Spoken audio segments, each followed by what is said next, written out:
Hai Tripura haste Romjau kha Bangladeshi Khwai thanani bisingo khobjanai Durganagar amchio 3 November tali neichitam salmari kokti salo sanja jorawo Durganagar amchio Bangladeshi khoroksono beraitongmani nugui logi police rok phaika te sanjani damdok tamitongma jorawo a Bangladeshi no romai thanawa talang thangka Khwai thanani osi Krishnandon Sarkar saka Romjanai Bangladeshi ni muk Mohammad Sagar Foraji kamiangkha Bangladesh ni khulna hangkoro honai Romjanai Bangladeshi Mohammad Sagar Foraji ni mugui mamla याचगै नाहाका खवाई थानानि police हनि शाखा खवाई थानानि ओसि कृष्णदन सरकार অনুমান ৫টা থেকে ৫:৩০টার ভিতরে আমাদের কাছে একটা খবর আসে যে একটা বাংলাদেশি সে আমাদের দুর্গানগর হয়ে বাংলাদেশে বের হবে। অ্যাকর্ডিংলি আমাদের অফিসার মনোজিৎ দেববর্মা এবং অন্যান্য আমাদের ডিস্ট্রিক্ট পুলিশ সহ মিলে দুর্গানগর উৎপেতে বসে থাকে। তখন দুর্গানগর ট্রাই জংশনের কাছে একটা ছেলে কালো শার্ট পরা এমন খবর ছিল, তাকে ডিটেইন করা হয়।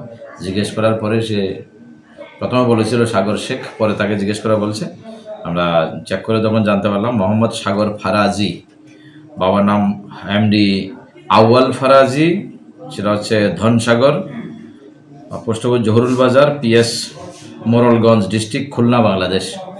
তো সে তার জিজ্ঞাসাবাদে বলছে সে ওয়েস্ট বেঙ্গল থেকে আসছে গুয়াহাটি হয়ে, গুয়াহাটি টু শিলচর, এরপরে শিলচর থেকে ট্রেনে তখন তেল্লামুড়া হয়ে আসছে এবং তেল্লামুড়া থেকে এটাই মানে কোনো একটা অটো বা গাড়িতে করে এখানে আসছে বাংলাদেশে যাবো বলে।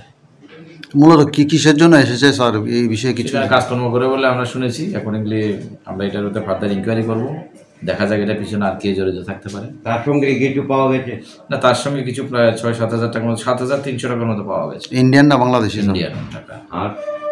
আর তো তার মোবাইল চেক করে আপনারা কিছু পেয়েছেন? এই চেক চলছে এখন, আমাদের বিভিন্ন অর্গানাইজেশনে আসছে এবং ইনকোয়ারি করবে। তারপরে আমরা তার কাছে একটা নেব, মোকদ্দমা নিয়ে আমরা ইনভেস্টিগেশন স্টার্ট করবো। Thank you sir.